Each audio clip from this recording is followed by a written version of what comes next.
আজকে শুক্রবার আর এখন ভোর 4টের মতো বাজে। রান্না বসাতে এলাম। আজকে মেয়ের আছে ফিল্ড ট্রিপ, ওকে 6টার আগে স্কুলে পৌঁছতে হবে। আর আজকে ওরা যাবে উটি, তো আসা যাওয়া মিলে 12 থেকে 13 ঘন্টা সময় তো লাগবে। আর সন্ধ্যে 7টা 8টা বেজে যাবে। আর মেয়ের ডিমান্ড ছিল যেহেতু ওরা ঘুরতে যাচ্ছে, ওই জন্য ওকে একটু মাংস বানিয়ে দিতে হবে। আর আমি ভেবেছিলাম আগের দিনে রাত্রিতে বানিয়ে রেখে দেব, তাহলে আর সকালে উঠে রান্না করতে হবে না। কিন্তু গতকাল আবার বৃহস্পতিবার গেছে, আর আমরা বৃহস্পতিবারে মাছ মাংস কখনোই রান্না করি না। ওই জন্য হাজবেন্ডকে বলেছিলাম মাংসটা এনে দেবে, আমি নুন তেল মাখিয়ে ফ্রিজে রেখে দেব, আর আলু পেঁয়াজ আদা রসুন সব কেটে ধুয়ে রেখে দেব, তাহলে রান্না করতে আর বেশি সময়ই লাগবে না। আর গতকাল আবার দেবরাজের ফিল্ড ট্রিপ ছিল, তো দেবরাজের শরীরটা তো খারাপ ছিল, ওই জন্য এবছর গোপালের যাওয়াই হলো না। আর এই যে দেখুন, দেবরাজের ক্লাসের ফিল্ড ট্রিপের কিছু ফটো পাঠিয়েছে, ওগুলি আপনাদের সাথে শেয়ার করছি। সবাই কত এনজয় করেছে। আর এরা গিয়েছিল কাছে পিঠেই একটি বোটানিক্যাল গার্ডেন আছে সেখানে। দেবরাজকে ফটোগুলো দেখায়নি, তাহলে ওর মনটা খারাপ হয়ে যেত। আজকে মেয়েকে রুটি আর মাংস কষা দেবো লাঞ্চের জন্য, আর ব্রেকফাস্টেও কেক নিয়েছে, আর স্ন্যাক্সেও প্রচুর খাবার দাবার নিয়েছে। শুধু বলছে বাসে যেতে যেতে সবাই মিলে শেয়ার করে করে খাবো। ব্যাস, রুটিগুলো প্রায় সব হয়ে গেছে, আর এদিকে মাংসটাও প্রায় হয়ে এসেছে। এবার এতে সামান্য একটু জল দেব, কারণ খুব শুকনো শুকনো করে বানিয়ে দেব। ওই জন্য রুটিতে বাটার দিলাম, যাতে রুটিগুলো শক্ত না হয়ে যায়। ব্যাস, মাংসও রেডি। এবার ওর জন্য ঠান্ডা করতে দিয়ে দেব, তারপরে ওকে ঘুম থেকে তুলব। আর এই ফিল্ড ট্রিপে যাওয়ার জন্য 410 টাকা দিতে হয়েছে, আর এক্সট্রা 300 টাকা হাতে নিয়ে যেতে বলেছে, কারণ ওখানে যেখানেই যাবে এন্ট্রি ফি লাগে। তাছাড়া কারোর যদি কোনো কিনতে লাগে বা যদি কেউ ফটো তুলতে চায়, তো এই এক্সট্রা পয়সা থেকে খরচা করতে পারবে। ওই জন্য ম্যামেরা আবার হাতে এক্সট্রা 300 টাকা নিয়ে যেতে বলেছেন।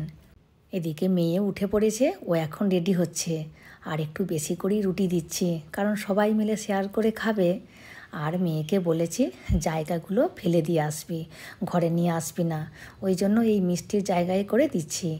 আর আজকে ওরা উটিতে আছে একটি আর্মিদের জন্য মিউজিয়াম আছে, তো ওখানে যাবে ওখানে প্রথমে যেয়ে ব্রেকফাস্ট করবে, তারপরে উটির একটি বোটানিক্যাল গার্ডেন আছে, তারপরে ওখানে যাবে, ওখানে লাঞ্চ করবে। আর আমরা তো বহুবার উটি গেছি, অগুন্তি টাইম। আর মেয়ে একটু বড় হতেই কোথাও যেতে চায় না, রীতিমতো জোর করে নিয়ে যেতে হয়। কিন্তু আজকে ফিল্ড ট্রিপে যাওয়ার জন্য দুপা আগিয়ে বসে আছে। কতটা অনেক। এ প্রথমবার যাচ্ছিস? না, এর আগে গেছি, কিন্তু কোয়েম্বাটোর থেকে বাইরে প্রথমবার যাচ্ছি। ঠিক, হ্যাঁ, ফ্রেন্ডসের সাথে হ্যাঁ একবার কি যাইনি। তো ব্যাগটা দেখা, কি কি নিয়েছিস? আমব্রেলা, স্ন্যাক্স, পয়সা আছে, রাবার ব্যান্ড, অনেক কিছু নিয়েছিস। আর নোট পেন।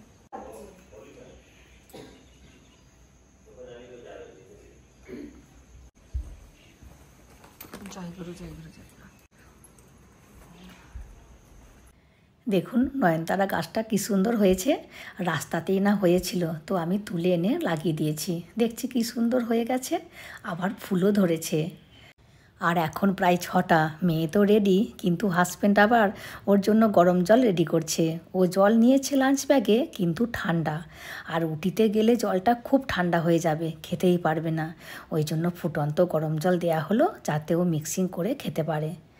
আর আমি তো যাব না মেয়েকে দিতে, হাজব্যান্ড যাবে, ওই জন্য হাজব্যান্ডকে বলেছি ভিডিও করে যেন নিয়ে আসে, তাহলে আমিও দেখতে পাবো আর আপনাদের সাথে শেয়ারও করতে পারবো কি বাসে যাচ্ছে না যাচ্ছে, কটা বাস যাচ্ছে এই সব।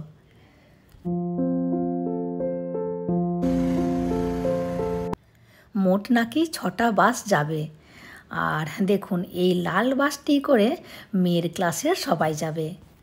আর সামনে দেখুন এদের ক্লাস টিচার সবাইকে গাইড করে করে তুলছেন বাসে। আর এখানে দেখুন সবাই লাইন দিয়ে বসে আছে ছেলেমেয়েরা, এক একটি করে ক্লাসের নাম্বার আসছে আর এক একটি করে ক্লাসের বাচ্চারা সব উঠে বসছে গাড়িতে।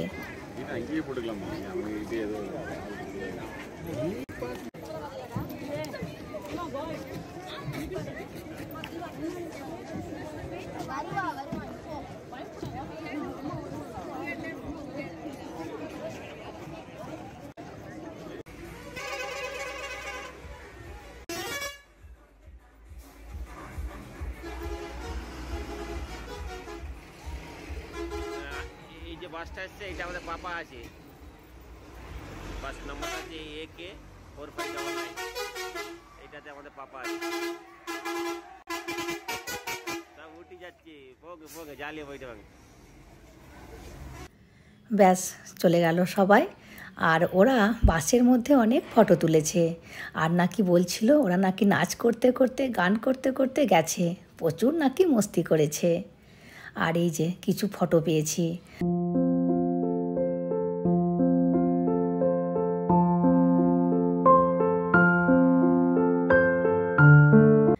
আর এই চারজন খুব ভালো বন্ধু, দুজন কম্পিউটার সায়েন্স নিয়ে পড়ছে আর দুজন পড়ছে পিওর সায়েন্স নিয়ে। আর এ মেয়ের বেস্টি, এর নাম আফরিনা। এরা 5 থেকে একসাথে পড়তো, কিন্তু এখন আলাদা হয়ে গেছে। ও পড়ছে পিওর সায়েন্স নিয়ে আর মেয়ে পড়ছে কম্পিউটার সায়েন্স নিয়ে।